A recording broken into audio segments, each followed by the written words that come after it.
Good morning. Test कैसा हुआ? उसमें अपने ज्यादातर क्वेश्चन उसमें से दिए थे। तो किस वाले पे? पीछे डीपीपी में से थे। आंसर गलत है। अब सही कर देंगे अपन। Okay guys, good morning everyone. सभी बच्चों का हार्दिक स्वागत है। बेटा शुरू कर रहे हैं अपन।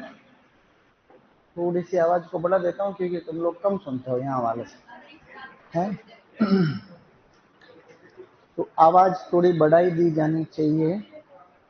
ये लो। ओके, इसमें है पेपर या ऐसे बता दूं? इसमें नहीं है तो मैं ऐसे बता रहा हूँ, आप सभी लोग सुन लेना।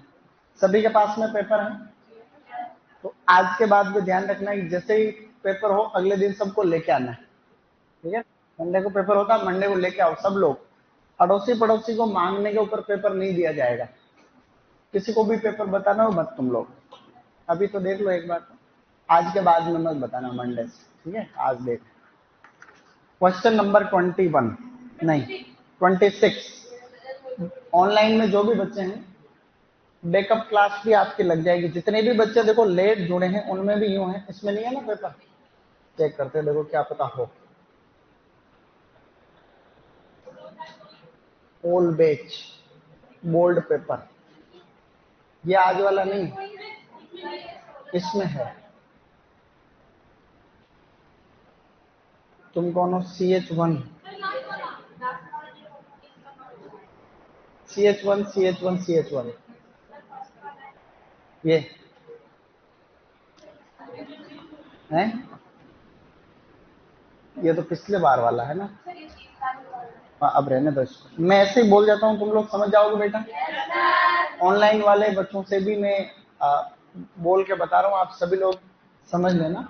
इजीली हम लोग कोशिश करेंगे, ठीक है बेटा? शाबाश। चलो यहाँ देखो।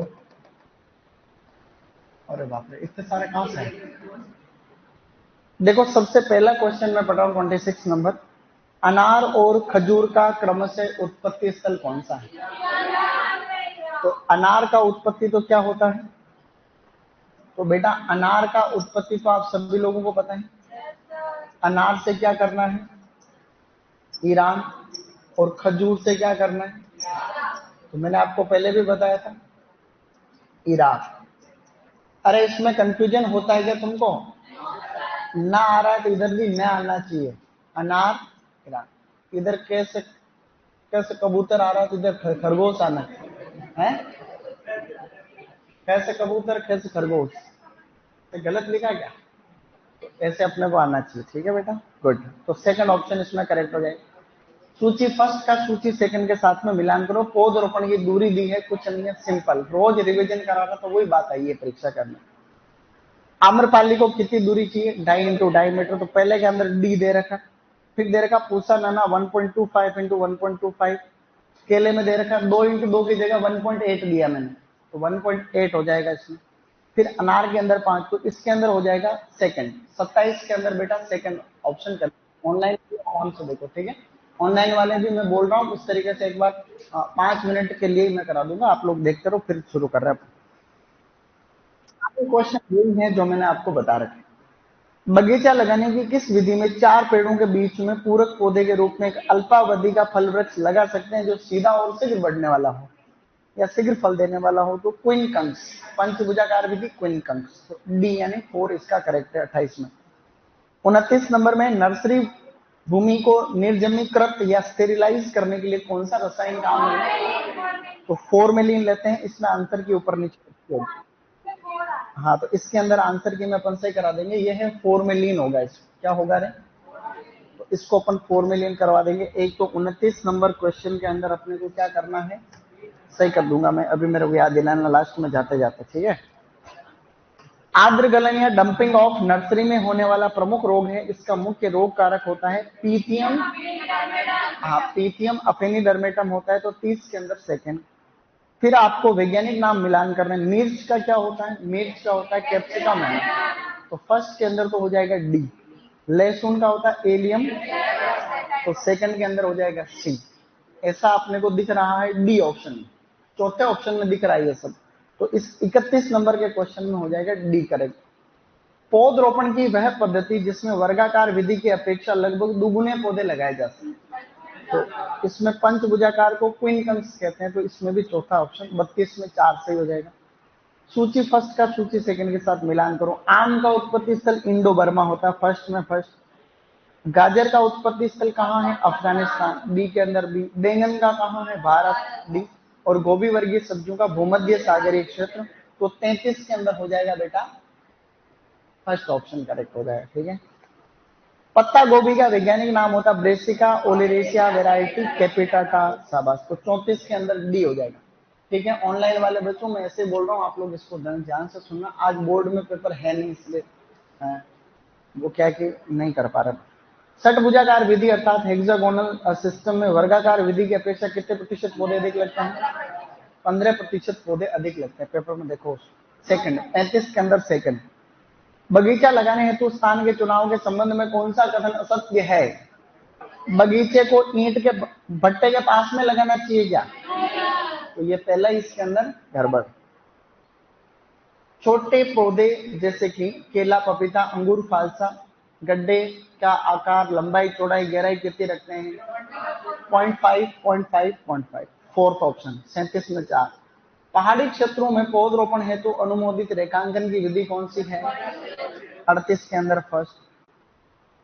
पौधों को पंचभुजाकार विधि से लगाने पर वर्गाकार विधि की तुलना में डेढ़ गुना अधिक पौधे लगते हैं, 1.5 गुना अधिक पौधे लगते हैं, ऐसा हमने बोल रखा है। फर्स्ट, नर्सरी के लिए स्थान के चुनाव के संबंध में सही नहीं है। चौथा ऑप्शन दे रखा है नर्सरी मृदा लवणीय और क्षारीय होनी चाहिए, ऐसा थोड़ी होता है। निम्न में से कौन सा माध्यम अभ्रककारी माइकेसियस प्रतिक्रिया में उदासीन न्यूट्रल और जिसकी धनायन विनिमय क्षमता अधिक होती है मैग्नीशियम पोटेशियम का स्रोत है? वर्मीकोलाइट। क्या है? गुड।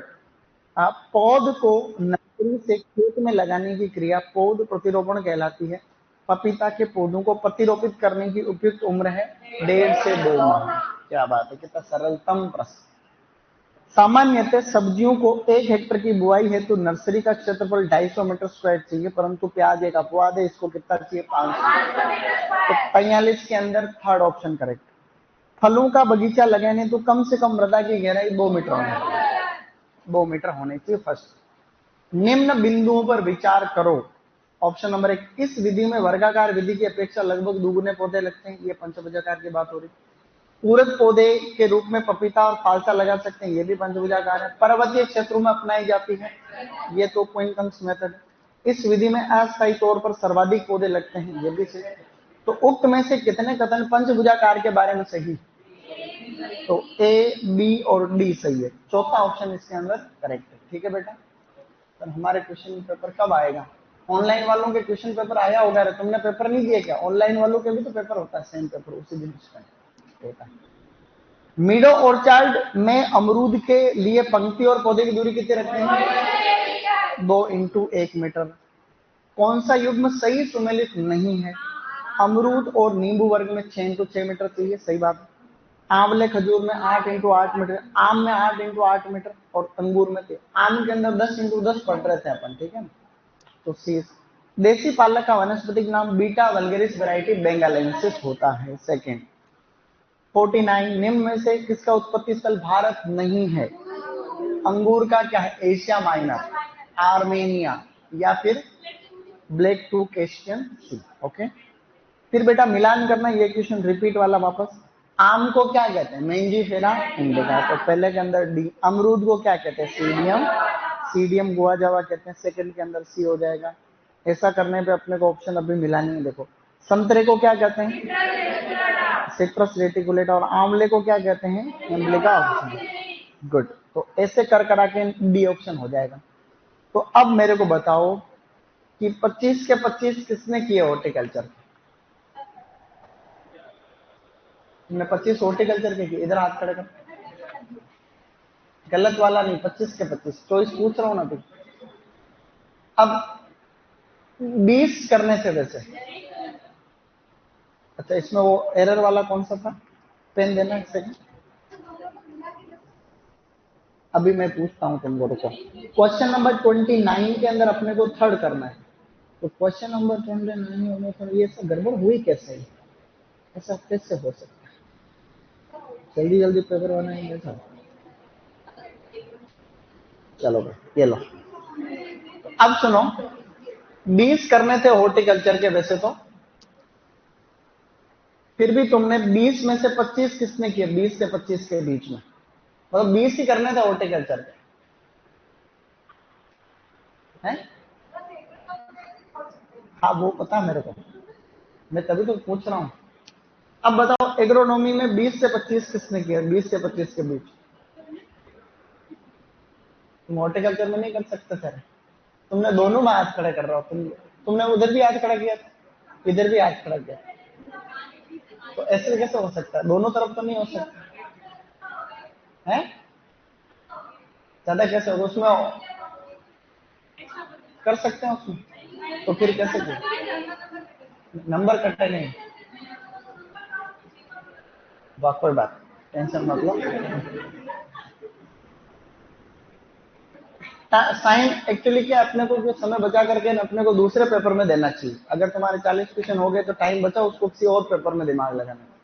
अब उसमें अपन ऐसे एक्स्ट्रा नहीं करने चाहिए, क्योंकि नंबर तो जुड़ते नहीं है कि नहीं। चलो कोई बात नहीं, जिसने कर दिए बहुत अच्छा। जिन्होंने 20 हॉर्टिकल्चर के सही कर दिए उनको बहुत बहुत बधाई और शाबाश। अब दूसरा ये है कि 15 से ज्यादा किसने किया? 15 से ज्यादा सब हाथ खड़ा करो। 15 जिसने पहले किया वो भी हाथ खड़ा करो। गुड, शाबाश। अब 15 से कम वाले हाथ खड़ा करो जो हॉर्टिकल्चर में 15 से कम जिसके सही है। ईमानदारी से करो, मेरे को डांट थोड़ी ना, मेरे को पता होना चाहिए क्या स्थिति है वास्तविकता। कोई भी नहीं है 15 से कम वाला। अरे कोई बात नहीं, अरे तो मेरी डांट थोड़ी ना पागल। अरे किसी के है तो ईमानदारी दिखाओ थोड़ी सी। चलो आगे देखो, आज जो टॉपिक हम पढ़ रहे हैं वो हम लोग पढ़ेंगे विपरीत पर्यावरणीय परिस्थिति के बारे में। विपरीत परिस्थितियां, बेटा विपरीत परिस्थितियों को कहते हैं एडवर्स कंडीशंस। एडवर्स कंडीशंस का मतलब कौन कौन सी? एक छोटा सा टॉपिक है लेकिन इससे प्रश्न तो आ ही जाते हैं। देखो टॉपिक कोई सा भी हो, जेट सीयूटी में, कल सीयूटी का आंसर की भी आई थी, है? तो कल सीयूटी के आंसर की आई थी बेटा, तो उसके अंदर भी आज हम लोग पेपर हल कराएंगे। वो अभी 12 बजे हम लोग वो पेपर हल कराएंगे। हॉर्टिकल्चर के तो उसमें 10 प्रश्न आए, 40 करने थे, 10 हॉर्टिकल्चर के आए थे, आने चाहिए थे 15। तो कभी 10 आते हैं, कभी 12 आते हैं, कभी 15 भी आ जाते हैं। एग्रोनॉमी का उसमें हल्का सा इस बार ज्यादा था वेटेज, तो ऐसा अपने को ध्यान रखना। प्री पीजी का रिजल्ट आया था परसों के दिन। तो प्री पीजी के अंदर आपको पता है कि भाई अपने कोचिंग से अपन जो बैच चलता है उसमें फर्स्ट, सेकंड, फोर्थ, फिफ्थ ऐसे कर करा के काफी रैंक उसके अंदर आई थी। प्री पीजी हॉर्टिकल्चर का पेपर मैं भी देख करके आया था ऐसे ही, क्योंकि मैं पढ़ा था, मैं देख के आया था नया बैच। मेरे उसमें थर्ड रैंक आई रास्ता, मैंने सोचा पहली आएगी, तीसरी आ गई उसमें, तो ऐसा था। तो कुल मिला के ये है। तो विपरीत परिस्थितियां जो हैं इसे ऑन करें, तो वो जो और स्टाफ आते तुम उनको नहीं बोलते हो हैं? ये छोटू करेगा चश्मा वाला, बेटा तुम ऑन कर देगा उसको, कोशिश कर लो। वो तो ठीक है, रुको मैं कर लेता। यही काम बच गया आप हैं। नो सिग्नल आ रहा है तो फिर मैं नहीं कर पाऊंगा इसको।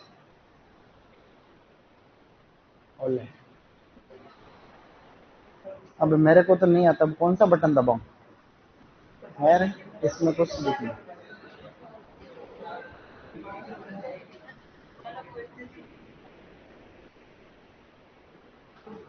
और तुम्हारा कोई गूगल चल गया तो दिक्कत हो जाएगी।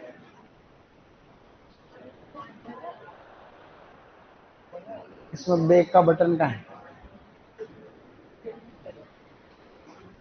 रहने दो, अब मेरे से नहीं चलेगा ये, क्योंकि मैंने please make sure that your device is on, वो उसे लिखा, दोनों में ही लिखा रहा है।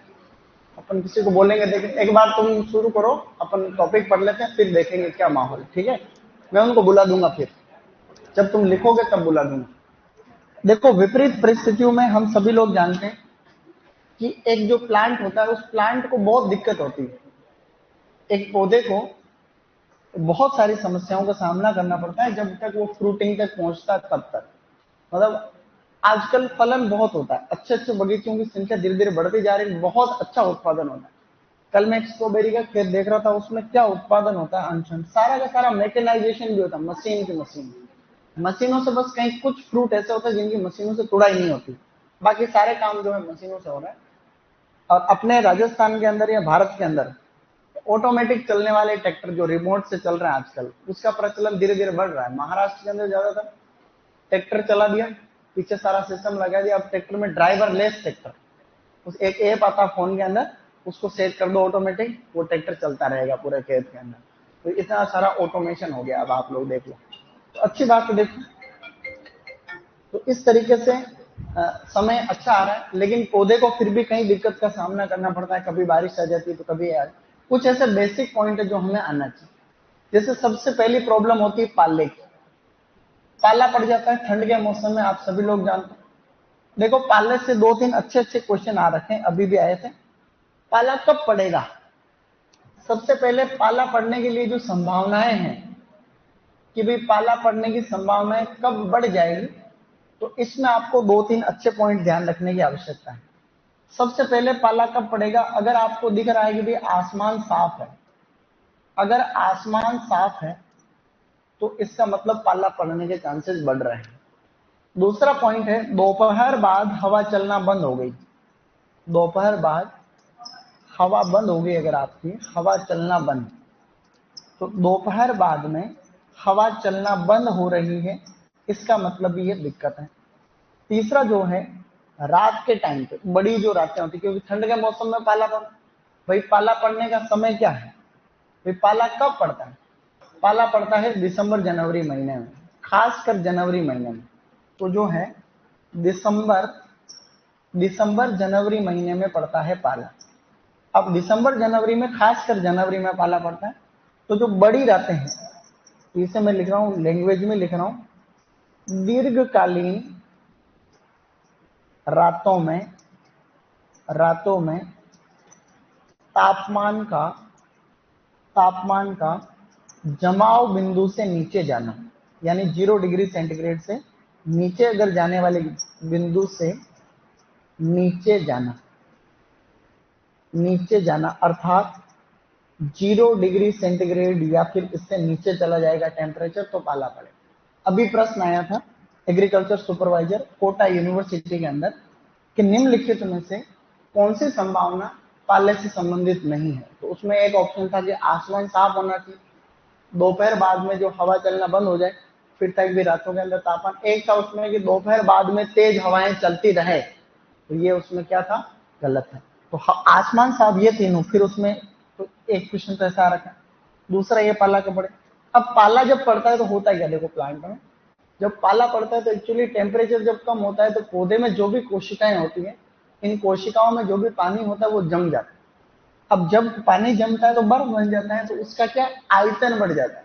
तो कोशिका का आयतन बढ़ने से कोशिकाएं फट जाती है, तो पौधे की छाल भी फट जाती है, तुमने कभी देखा होगा, तो पौधे की छाल भी फटती है, प्लांट सूख जाता है। कई जगह पाला इतना बढ़ता है, जैसे जो लोग सीकर के हैं, फतेहपुर फतेहपुर वहां पे केवी के कौन कौन सीकर के आस करे, तो वहां टेम्परेचर इतना कम रहता है कई बार कि वहां क्या होता है, नीम के पौधे भी सूख जाते हैं। मतलब सर्दी के मौसम में ठीक ठाक नीम के पौधे वो भी सूख जाते हैं, तो इतना ज्यादा लेवल रहता है। तो इसमें सबसे ज्यादा देखो किसको नुकसान होता है, तो इसमें पाले से सर्वाधिक जो संवेदनशील फसलें हैं, संवेदनशील का मतलब ससेप्टेबल क्या है, तो सबसे ज्यादा संवेदनशील फल तो है इसमें पपीता। ये एग्जाम में यही प्रश्न आता है कि सबसे ज्यादा किसको नुकसान होता है बेटा, पपीता को होता है। इसके बाद में किसको होता है बच्चों, आंवला को भी, आंवला भी फ्रूट ससेप्टेबल है, हमने खूब देखा है। इसके अलावा कई बार अमरूद में भी हो जाता है, हालांकि इतना ज्यादा नहीं जितना पपीता। तो पपीता का प्रश्न ही आता अब तक, तो पपीता को पाले से सबसे ज्यादा नुकसान होता है पहली बार। और जो सोलेनेसी फैमिली की जो भी क्रॉप्स होती है, सोलेनेसी वेजिटेबल, जिनको सोलेनेसियस वेजिटेबल कहते हैं, क्या कहते हैं, सोलेनेसियस। तो सब्जियों में किसको नुकसान होगा, जो सोलेनेसी फैमिली के, ऐसे मैं लिख रहा हूं देखो, सोलेनेसियस सोलेनेसियस वेजिटेबल। तो सोलेनेसी कुल की सब्जियों को अपन बोल रहे हैं सोलेनेसियस वेजिटेबल, सोलेनेसी फैमिली कुल की, जैसे कि टमाटर है, बैंगन है, मिर्च है, आलू, इनको ज्यादा नुकसान। तो ऐसा आपको बेसिक ज्ञान रखना। क्या तुमको ज्ञान रहेगा? गुड। अब देखो आगे, अब पाले से बचे कैसे? तो पाले से जो बचाव है, मैंने आपको पहले भी बताया था किस प्रकार से जो है हम लोग इसका मैनेजमेंट करें, प्रबंधन कैसे करें। तो मैनेजमेंट के लिए सबसे पहले तो हल्का धुआं करते हैं, ये भी एग्जाम में पूछा जाता है। तो एक्चुअली क्या है? धुआं करना। धुआं करना, धुआं करने को हम लोग स्मोकिंग कहते हैं। क्या कहते हैं? स्मोकिंग कह दो, चाहे इसको बहुत बार स्मजिंग भी कहते हैं। Smudging, smudging. एक्चुअली जो सामान्य हवा चलने का रुख होता है, तो हवाएं इधर से चलती, इधर इधर कौन सी दिशा है? ये कौन सी दिशा है? उत्तर पश्चिम। तो हवाएं चलने का जो रुख है वो उत्तर पश्चिम है, इसलिए अपने को धुआं भी किधर करना रहता है? तो रात को धुआं करना रहता है। रात को 12 से 2 बजे या फिर इसके बाद में 2 बजे या इसके बाद में खेत की उत्तर पश्चिम सीमा पर, खेत की उत्तर पश्चिम सीमा पर धुआं करना है। उत्तर पश्चिम सीमा पर धुआं करते हैं। उससे क्या होता है? वातावरण का तापमान बढ़ता है, ऊपर वाला माहौल थोड़ा टेम्परेचर बढ़ता है हल्का सा। उससे क्या होता है कि पौधों को इतना नुकसान नहीं होता जितना कि जनरली हो जाता है। इसके अलावा हम लोग हल्की सिंचाई भी करते हैं। जैसे हमें पता चल रहा है जनवरी महीना चल रहा है, तो ये पाले का प्रकोप कोई कई महीनों तक तो रहता नहीं है। जब 5 से 15 दिन का टाइम रहता है कि भाई जब टेम्परेचर ज्यादा कम है, तो ऐसे में हम क्या करते हैं? हल्की सिंचाई कर देते हैं शाम के टाइम पे, उससे भी थोड़ा सा टेम्परेचर बढ़ जाता है। इसके अलावा जो सल्फ्यूरिक अम्ल का हम लोग छिड़काव करते हैं, हाँ सल्फ्यूरिक अम्ल का, तो जो H2SO4 है, जिसको आप लोग सल्फ्यूरिक एसिड कहते हो, सल्फ्यूरिक एसिड। तो सल्फ्यूरिक एसिड, या जिसको हम लोग गंधक या क्या कहते हैं इसको, तेजाब, गंधक का तेजाब भी कहते हैं ना अपन, इसका 0.1% का छिड़काव, 0.1% जो इसकी सांद्रता है का स्प्रे। तो सल्फ्यूरिक अम्ल का अपने को छिड़काव करना। ये सांद्रता पूछी हुई है 3-4 बार कि सल्फ्यूरिक अम्ल की कितनी सांद्रता काम में लेते हैं, तो 0.1% आपको काम में लेनी। ये मेन तो ये 3 ही है। सीयूईटी में पहले क्वेश्चन आ रखा है, ये एग्रोनॉमी में भी आ जाता है, हॉर्टिकल्चर में भी आ जाता है कि कौन से तरीके पाले से बचने के लिए अच्छे हैं। तो 3 है उपयुक्त सभी। और भी तरीके हो सकते हैं, जैसे वायु अवरोधी वृक्ष लगाना। हम लोग ठंडी हवाओं को रोकने के लिए वायु अवरोधी वृक्षों को हम लोग क्या कहते हैं? विंड ब्रेक कहते हैं। तो विंड ब्रेक ट्रीज हम लोग लगा देते हैं। कौन सी दिशा में लगाते हैं? ये भी अपन उत्तर पश्चिम दिशा के अंदर ही लगाते हैं, ऐसा अपने को पहले से पता है। दूसरा हम लोग बात करें स्टूडेंट्स, हम कई बार क्या करते हैं? विद्युत हीटर का प्रयोग भी करते हैं। विद्युत हीटर। अब विद्युत हीटर से तुम क्या समझते हो? विद्युत हीटर का मतलब यह है, अब पूरे खेत में कोई हीटर थोड़ी अपने में ठंड लगती है तो अपन कई बार वो हीटर से तापते भी हैं, बहुत बार ऐसे जनरली। लेकिन ये हीटर को इलेक्ट्रिसिटी बहुत चाहिए, ये 1,000 वाट का आता है, इतना सा आता है, तो इसमें लाइट का बिल भी ज्यादा आ सकता है। लेकिन खेतों में क्या करते हैं? जैसे प्रायोगिक तौर पर, जैसे तुम कोई साइंटिस्ट, जैसे तुम साइंटिस्ट बन गए, पता चला कि नीरू गुजर साइंटिस्ट बन गई। अब साइंटिस्ट बन गई तो कोई रिसर्च की क्रॉप लगा रखी। अब रिसर्च की क्रॉप लगा रखी है, तो अब रिसर्च में तो क्या मेहनत लगती, पैसे भी लगते हैं। तो वो क्रॉप अगर पता चला सुबह गए तो पाले से खत्म, तो दिक्कत रहती है। तो हम क्या करते हैं? कम एरिया में ये प्रयोग कर सकते हैं। या फिर पॉली हाउस वगैरह जो होते हैं, तो साइड में हम लोग इसको हल्के से टेम्परेचर को बढ़ाने की कोशिश करते हैं हीटर के द्वारा, तो उससे भी ऐसा हो सकता है। बाकी शेल्टर का भी हम लोग प्रयोग करते हैं, जिसको कहते हैं टाटियां बांधना। क्या कहते हैं बेटा? टाटियां बांधना। अब टाटियां बांधने से हम ये चाहते हैं, इनको हम लोग कहते हैं शेल्टर। शेल्टर का मतलब एक तरीके से जो है छाया टाइप का जुगाड़ बना देते हैं।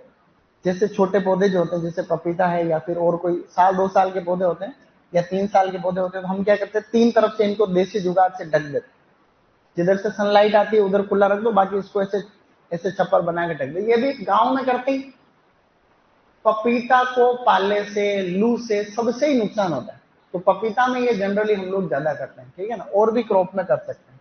तो ये धुआं करना एक अच्छा तरीका है। हल्की सिंचाई भी करते हैं। सल्फ्यूरिक अम्ल का एग्जाम में आएगा कि हम लोग सामान्यतया किसका प्रयोग करते हैं? H2SO4। कितनी सांद्रता करते हैं? 0.1। क्या तुम लोग ऐसा कर लोगे? आएगा तो गुड। अब हम लोग थोड़ा सा आगे बढ़ रहे हैं। ये तो पाला वाली दिक्कत होगी। दूसरी दिक्कत होती है लू। लू में समझते हो तुम लोग, गर्म हवा कह दो चाहे तो इसको, या इसको आप लोग कह दो हीट वेव, हीट वेव कह दो, चाहे एल डबल ओ कह दो, लू एल डबल ओ लू। कई बार लू लग जाती है, आदमी को भी लू लग जाती है। लू लगने से हम लोग समझते हैं डिहाइड्रेशन हो जाता है। डिहाइड्रेशन का मतलब पौधे में अचानक से पानी की मात्रा में कमी। अपन भी कई बार लू लग जाती, गांव में कई लोगों को तो लगती भी नहीं। अपने जैसे जो सेंसिटिव होते हैं, जो ज्यादातर गर्मी में नहीं जाते, उनको लू जल्दी लगती। जैसे लड़कियां जाती नहीं, लड़कियां जनरली घर में रहती ज्यादातर, कई लड़के भी घर में रहते हैं, इंग्लिश मीडियम में घर में रहते, तो बाहर गए लू लग गए। अब लू लग जाती मतलब डिहाइड्रेशन हो गया। तो इसीलिए लू में जो एडवाइजरी जारी करती है कलेक्टर या फिर राजस्थान सरकार, भारत सरकार, वो कहती है जब आप बाहर जाओ छाछ पिया करो, नारियल पानी पियो, कंटिन्यू कोई इनको जूस पीते रहो या पानी की बोतल साथ में रहो, ऐसे एडवाइजरी, ताकि आपको डिहाइड्रेशन नहीं। तो लू कह किसको रहे, एक्चुअली लू की जो हवाएं होती है बलूचिस्तान पाकिस्तान से उठती और फिर हिंदुस्तान की तरफ आती है, जो रेगिस्तान साइड से होकर। तो एक्चुअली ये इसका प्रकोप उत्तर पश्चिम भारत में ज्यादा है। उत्तर पश्चिम भारत, उत्तर पश्चिम भारत में मई जून महीने में चलती है। तुम्हें पता ही है गर्मी का मौसम अभी थोड़े दिन पहले था। इस बार लू से खूब लोग मरे। पिछले 2-3 साल में उत्तर प्रदेश में लगभग 300 लोग लू से मर गए। तो लू से लोग मर जाते हैं। तो मई जून माह में चलने वाली गर्म हवा को अपन, माह में चलने वाली गर्म हवा, चलने वाली जो गर्म हवा है बेटा, इसको हम लोग क्या कहते हैं रे, इसको लू कहते हैं। अब लू से कैसे बचोगे तुम लोग, तो लू से जो बचाव है, तो इस लू से बचाव का एक तरीका जो एग्जाम में आता है वो है तने पर चूने का लेप। तो जो बड़े पौधे होते हैं उन पे हम लोग जो है चूने, तना जो होता है उसमें चूने का लेप कर देते हैं। एग्रीकल्चर सुपरवाइजर जोबनेर यूनिवर्सिटी या अभी जो पेपर हुए थे एमपीयूटी, उसमें एक में प्रश्न आ रखा था कि तने पर चूने का लेप करना निम्नलिखित में से किससे बचाव का प्रभावी तरीका है लू से बचने का। ये सुपरवाइजर में आया हुआ क्वेश्चन है। तो प्रश्न क्या, अपन भले हाई लेवल का पढ़ रहे हैं, ऐसी बात नहीं, हम लोग सब चीजें पढ़ते हैं। अभी सीयूईटी का पेपर देखा तो बेसिक पेपर आया बिल्कुल। जेट का भी थोड़ा मीडियम टाइप का पेपर था, इतना कठिन पेपर नहीं, लेकिन जेट का पेपर इस बार अच्छा था। जेट का पेपर उसी पैटर्न पे था जिस पैटर्न पे अपन पेपर बनाते हैं यहाँ हर साल। पिछली बार का पेपर तो बिल्कुल लल्लू टाइप का पेपर आ जाता था, सब लोग ही कर। इस बार सीयूईटी का भी बोल रहे हैं एग्रीकल्चर का इजी पेपर था थोड़ा, तो सब लोग कर आए उसको, है कि नहीं? थोड़ा कठिन आना चाहिए। अब कठिन आ जाएगा तो भी तुम लोग भागते फिरोगे इधर उधर। केमिस्ट्री का हार्ड है, केमिस्ट्री का हार्ड नहीं था, तुमको केमिस्ट्री आती नहीं है, नहीं तो कैसे लड़कों के 550 प्लस नंबर आ रहे हैं ऐसा। तुम लोग पढ़ा करो थोड़ा उसको, क्या तुम्हारे दिमाग में तुमने बिठा रखा है ये हार्ड है, वो बाकी है नहीं। दूसरा एक्चुअली क्या, तने पर चूने का लेप कर देते। दूसरा तरीका फव्वारा सिंचाई का प्रयोग भी किया जा सकता है। हम फसलों को बचाने के लिए आप लोग फव्वारा सिंचाई भी कर सकते हैं। खेत के अंदर आपको पता है कि पानी की कमी है, लू चल रही, तो जगह जगह आप लोग फव्वारे लगा दो, मजा आ जाएगा। ये देखो ये फव्वारा लग गया। वो तुमने सुना है नहीं सुना, वो आजकल एक फव्वारे के पास लेकर के लड़का क्या कहता है, वो एक लड़का रहता है, वो नहीं कहता कि ये है फव्वारा और ये है कुंवारा, कि ये तो जो है कि मैं तो घूमता हूँ गांव की गलियों में गोल गोल और ये घूमता है खेत में गोल गोल, ये है फव्वारा मैं हूँ कुंवारा, वो एक लड़का कहता है। तो फव्वारा गोल गोल घूमता है, तो इससे क्या फुहार चलती है। आजकल मिनी स्प्रिंकलर का बहुत प्रचलन है। मिनी स्प्रिंकलर और माइक्रो स्प्रिंकलर आप लोगों ने सुने होंगे, ड्रिप वाले सिस्टम पे काम करते हैं। छोटे छोटे फव्वारे आते हैं, मतलब छोटे फव्वारे, और उनके ऊपर बूंदों का आकार छोटा निकलता है उनसे, वो इसलिए मिस्ट टाइप में। तो इनसे क्या रहता है, नमी बनी रहती है, नमी बनी रहती है तो पौधों को नुकसान कम है। सबसे अच्छा तरीका तो इससे बचने का वायु अवरोधी वृक्ष ही है। और वायु अवरोधी वृक्ष के संबंध में प्रश्न भी आ रखा है, देखो कौन सा आ रखा है। वायु अवरोधी वृक्ष को अपन कहते हैं विंड ब्रेक ट्रीज, याद रखना। तो जो विंड ब्रेक ट्रीज हम लोग लगाते हैं, इसके संबंध में एसीएफ के एग्जाम में प्रश्न आ रखा है। देखो कौन सा क्वेश्चन आ रखा है, एसीएफ की परीक्षा में प्रश्न आया हुआ है वायु अवरोधी वृक्ष के संबंध में। इसमें एक पॉइंट तो ये याद रखना कि इसको कौन सी दिशा में लगाते हैं अपन, उत्तर पश्चिम, ये तो तुमको आना ही चाहिए। तो दिशा तो है उसकी उत्तर पश्चिम, अर्थात वायु अवरोधी वृक्ष क्या होते हैं, जैसे ये खेत है, मैंने तुमको पहले भी बताया था, इस खेत के अंदर ये दिशा उत्तर है, ये दिशा पश्चिम है, सामान्य हवा चलने की दिशा यही रहती है। तो इधर हम लोग बड़े बड़े से पेड़ लगा देते हैं, इन्हीं को अपन वायु अवरोधी वृक्ष कहते हैं, जो तेज हवाओं को रोकते हैं। जैसे आपने ये लगा रखा है वायु अवरोधी वृक्ष, पता चला ये तुमने वायु अवरोधी वृक्ष लगा रखा है, और तुम्हारी मेन क्रॉप जो है वो यहाँ पर है, क्योंकि ये जनरली मेन क्रॉप छोटी रहती है। ऐसे ये छोटे छोटे तुम्हारे फल वृक्ष लग रखे हैं, इधर से तेज हवा आएगी, पौधों से टकरा के ऊपर निकल जाएगी, तो इनको नुकसान नहीं होता। तो ये वायु अवरोधी वृक्ष है। इनकी और क्या क्या विशेषता होनी चाहिए, तो वायु अवरोधी एक तो सूखा सहनशील होने चाहिए। कैसे होने चाहिए, एक तो सूखा सहनशील होने चाहिए, क्योंकि कम से कम पानी में हो जाना चाहिए। दूसरा लवण या लवणीय मृदा सहनशील भी होने चाहिए, लवणीय मृदा सहनशील होने चाहिए। ये इन वायु अवरोधी वृक्षों का बेटा गुण है। दूसरा कैरेक्टर क्या होना चाहिए, फास्ट ग्रोइंग होने चाहिए, मतलब शीघ्र बड़े होने वाले, शीघ्र बढ़ने वाले या बड़े होने वाले, मतलब जल्दी जल्दी से बड़े हो जाए ऐसे पेड़ पौधे चाहिए। क्योंकि साइड में हम लोग मेन फसल से पहले ही लगा देंगे इनको, तो ये फटाफट फटाफट बड़े हो जाए ऐसे चाहिए, कम से कम पानी में हो जाए ऐसे चाहिए। और इसके अलावा विशेषता क्या होनी चाहिए इनकी, एक तो ये लंबे होने चाहिए, लंबे लंबे व दीर्घायु होने चाहिए। दीर्घायु का मतलब कई लंबी उम्र के होने चाहिए, मतलब 50 साल 100 साल तक भी ये जो है लग जाए। अब वायु अवरोधी वृक्षों के एग्जाम्पल में यहाँ लिख दूं क्या, ये तो यहाँ मैं लिख रहा हूँ वायु अवरोधी वृक्ष। तो वायु अवरोधी वृक्ष में आप लोग देसी आम लगा सकते हो, देसी आम चाहो तो देसी आम लगा दो, आप शीशम भी लगा सकते हो, नीम भी लगा सकते हो, नीम। तो इस तरीके से जामुन वगैरह लगा सकते हो, तो जामुन का भी मजा आ जाएगा। जामुन टूटता बहुत है, जामुन का पेड़ बहुत जल्दी टूटता है, किस किस को पता ये चीज, मैं खुद जामुन से गिर गया बहुत बार। तो जामुन का पेड़ पे आप चढ़ो तो कभी भी ध्यान रखना, अभी तो इतने बड़े पेड़ होंगे नहीं, आने वाले टाइम पे तो धीरे धीरे सभी खत्म हो रहे हैं, तो इतने बड़े जामुन के पेड़ पे चढ़ो तो कभी भी, तो थोड़े जामुन तो आगे लग रहे, थोड़ा आगे और चला, ऐसे वो रहता है फिर कि थोड़ा आगे और जाओ, थोड़ा आगे और जाओ, थोड़ा आगे आने के चक्कर में आप ठेठ नीचे आओगे ये फाइनल। तो एक्चुअली क्या है, जामुन का पेड़ बहुत जल्दी टूटता है, तो ये कभी भी चढ़ो तो सावधानी रखना। जामुन तो और मार्केट में भी मिल जाते हैं, तुम लोग नहीं मिलोगे, तुम लोग बहुत महंगे आदमी हो, तुमको पता है ये चीज। ये जो मुख्य पौधों से 3 से 5 गुना बड़े होने चाहिए, कितने गुणे, मेन फसल है उससे 3 से 5 गुना कम से कम बड़े होंगे, तब जाकर के बात बनेगी। तो 3 to 5 टाइम जो है इनकी हाइट होनी चाहिए। तो ये है लू, समझ गए। तो लू से बचेंगे, तने पे लेप करेंगे हमारा या फिर वायु। एसीएफ के एग्जाम में एक प्रश्न आ रखा है कि निम्नलिखित में से कौन सा वायु अवरोधी वृक्षों के बारे में सही नहीं है। उसमें एक दे रखा है कि ये सूखा प्रतिरोधी या लवण प्रतिरोधी होने चाहिए, दूसरा शीघ्र बढ़ने वाले होने चाहिए, लंबे और दीर्घायु होने चाहिए, चौथा उसमें ऑप्शन था कि ये वक्त आने पर अपनी पत्तियों को गिरा देने वाले होने चाहिए। ऐसा थोड़ी होता है, धोखेबाज कहते हैं उसको, वक्त आने पर जो अपनी पत्तियों को झाड़ दे उनको तो अपन गड़बड़ हो जाएगी। स्टूडेंट्स, ऐसा देखा जावे तो अब तीसरी प्रॉब्लम इसमें होती है वाटर लॉगिंग की, जिसको अपन जल भराव कहते हैं अक्सर, वाटर लॉगिंग। तो बेटा बात ऐसी है कि वाटर लॉगिंग, पानी भर जाएगा, इसमें अपने को ज्यादा कुछ टेंशन वाली बात नहीं है, पानी भरेगा तो भरेगा, आप क्या कर सकते हैं।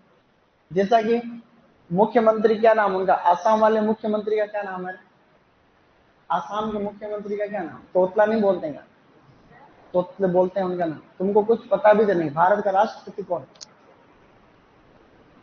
कौन, द्रौपदी मुर्मू है, हमको पता ही नहीं है, तो हमको क्या करेंगे।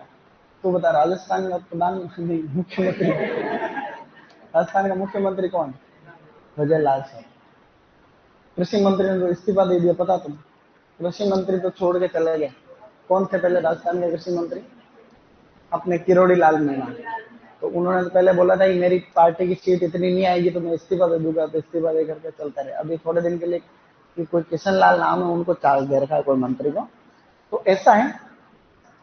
तो अब ये पानी भरेगा, तो पानी भरेगा तो उनका नाम मेरे को याद रहता है, लेकिन आज याद नहीं आ रहा है अभी।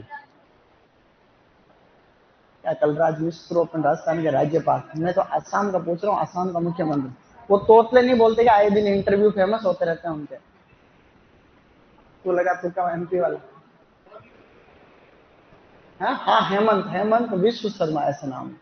तो वो क्या है कि उन्होंने बोला क्या तुम्हारे राज्य में आसाम में बाढ़ बहुत आ रही है, तुम कुछ करते क्यों नहीं? तो क्या मैं कर तो लू, लेकिन ज्योग्राफी ऐसी, भाई आसाम की ज्योग्राफी ऐसी, तुम्हारा गांव चारों तरफ पहाड़ है, तुम्हारा गांव बीच में है, तुम्हारे गांव में तुम सरपंच बन गए, तुम्हारे गांव वाले तुम सरपंच के पीछे दौड़ रहे, लट ले गई, तू बाढ़ का कुछ कर, बाढ़ का कुछ कर, तो सरपंच बेचारा क्या करे, पहाड़ों का सारा पानी तुम्हें आगे इकट्ठा हो रहा, तो डूबो गई। तो अब ये है, तो ऐसा है।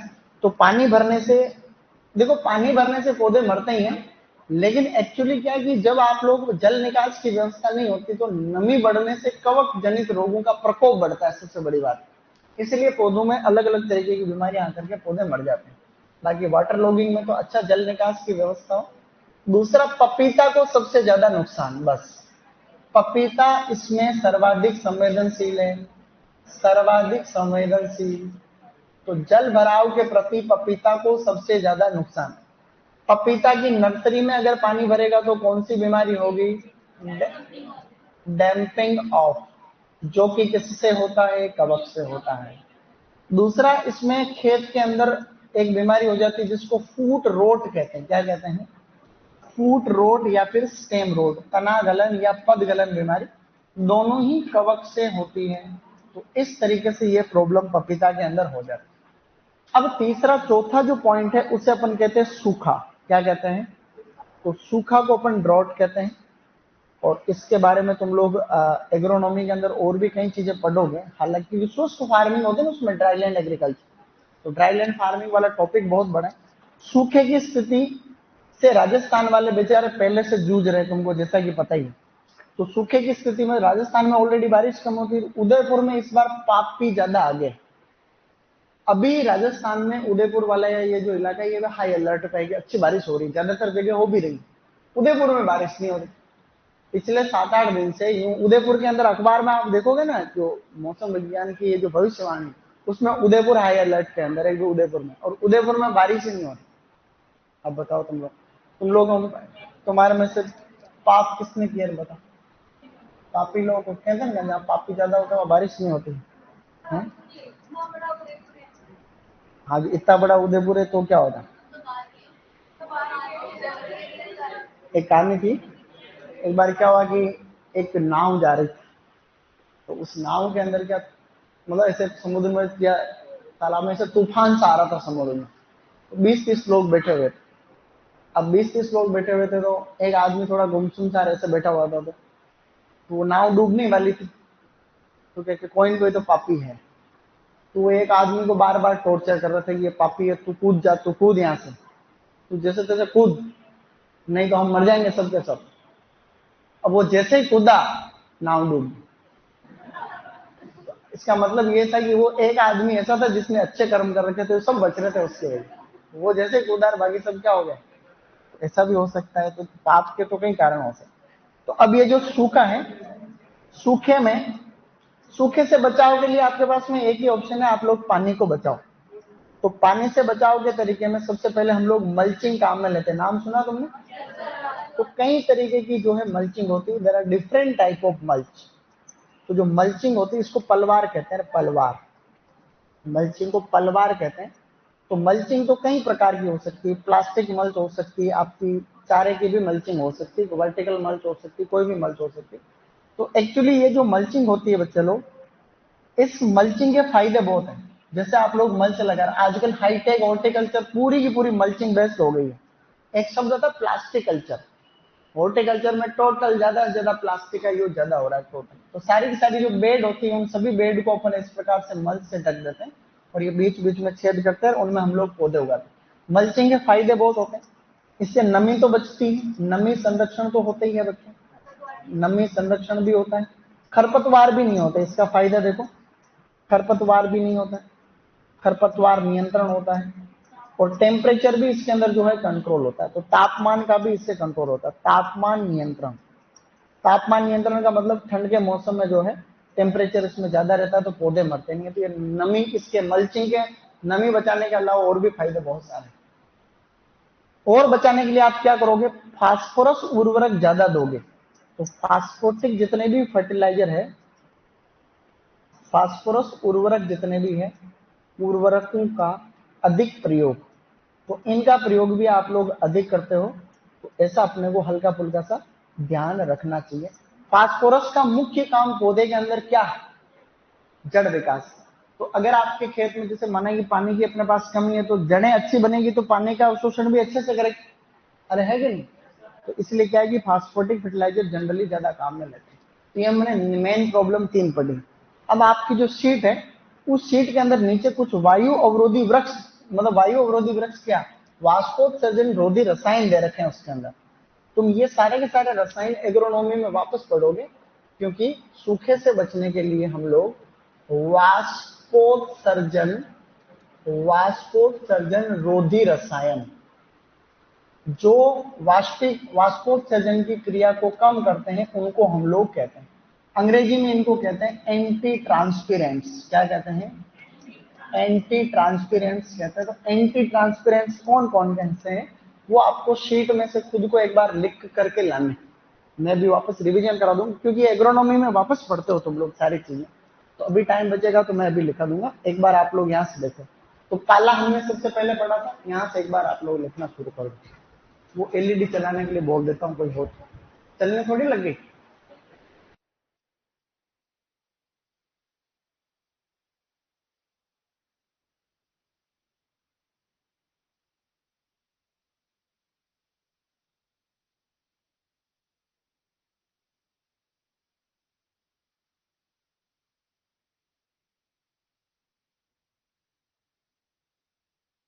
आ रहा ना, इसलिए वो नहीं चल रहा।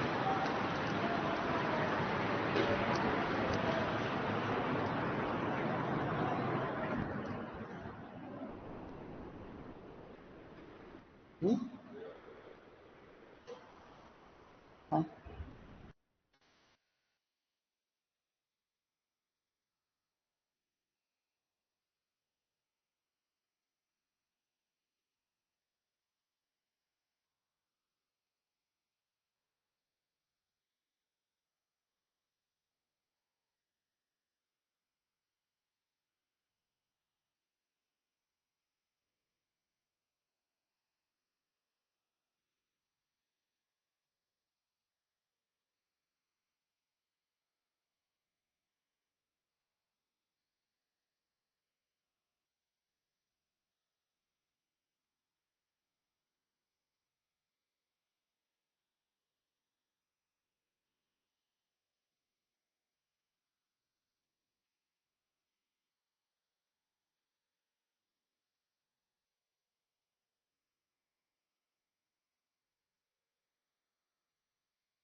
ये कैसे कनेक्ट होते हैं, इनका कोई पिन विन होगी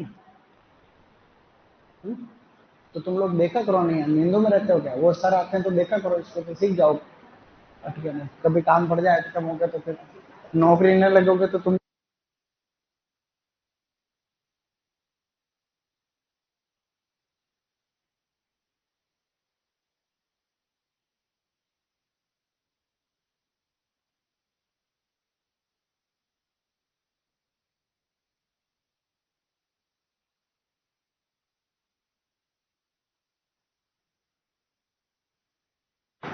हम लोग लाइव आएंगे 12 बजे। सो ऑनलाइन में जितने भी बच्चे हैं 12 बजे यूट्यूब पर live class in paper solution.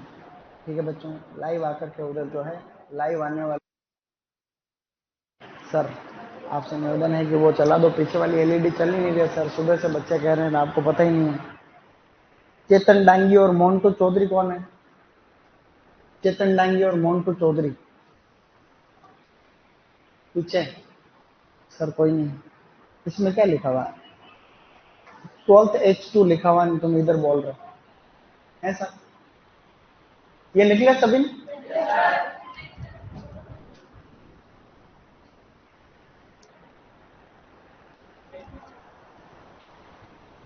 आगे बढ़ जाएं?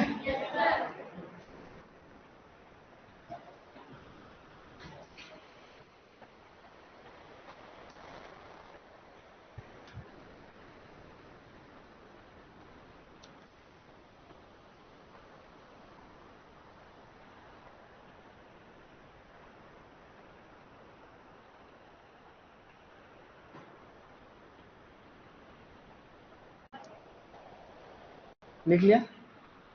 लिख लिया? कर लिखना शुरू करो, फटाफट फटाफट लिखो, यूं कहना चाह रहा था।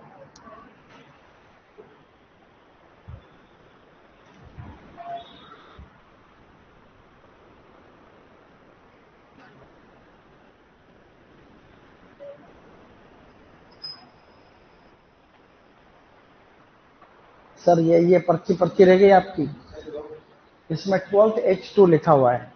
अपन इसमें ढूंढ रहे, कैसे मिलेगा? मैं बताऊं, वहां ढूंढो। देखो सुनो, मैं कह रहा हूँ जिस कमरे में जाओ।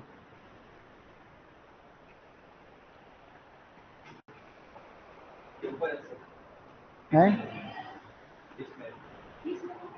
हाँ तो ऊपर वाले कमरे में जाओ। चल गई एलईडी? वो चल गया पीछे का?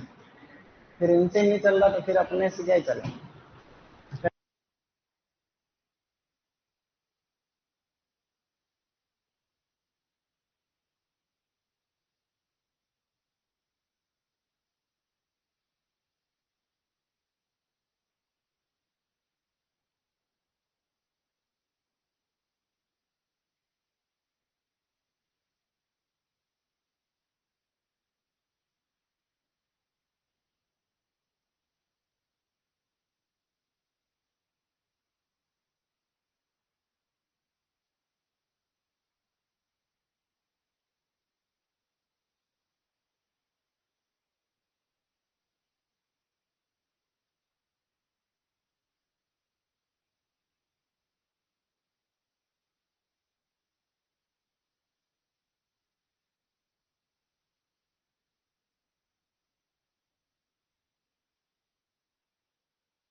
रिटर्न बेटा।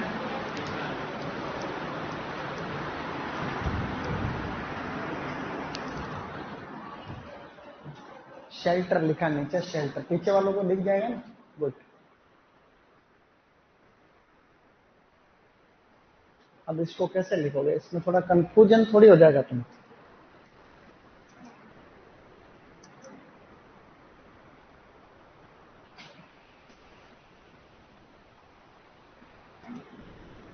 ये इधर वाले लिखना है ना, इधर वाला तुमको कुछ भी नहीं लिखना, ये वाला लिखना नहीं, वो सिस्टम से लिखो।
लिख लिया?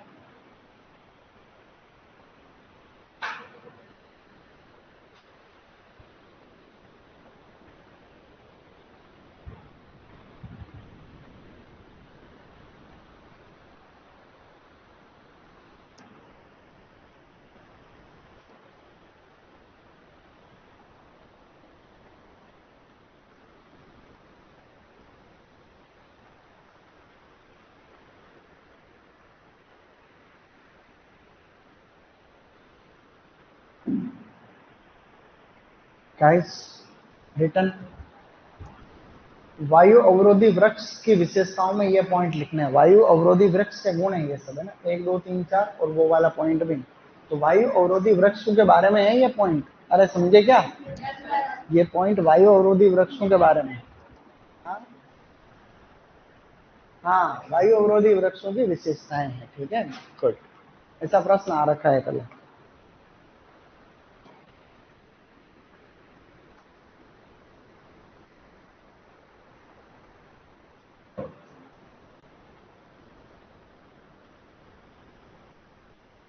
जल्दी लिखो, जल्दी लिखो, टाइम कम है।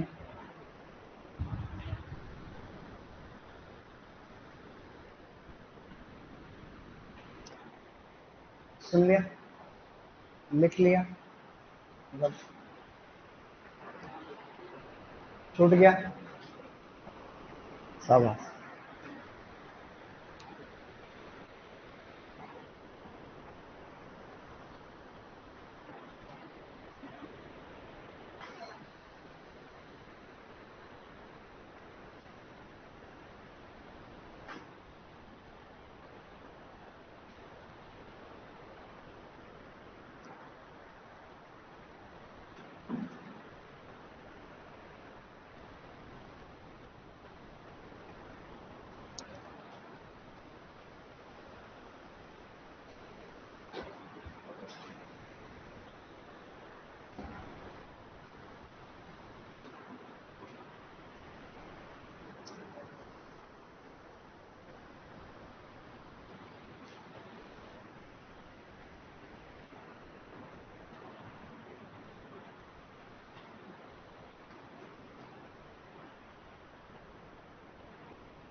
लिख लिया सभी ने?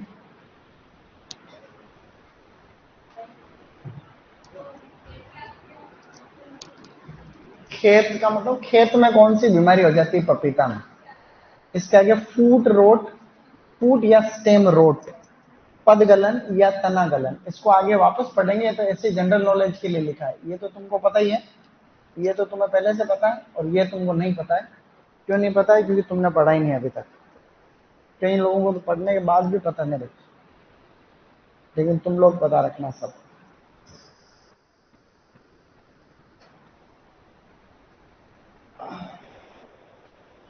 08 हो गया आज, तारीख पे तारीख। पिछली बार तारीख लगाते लगाते पूरा साल निकल गया।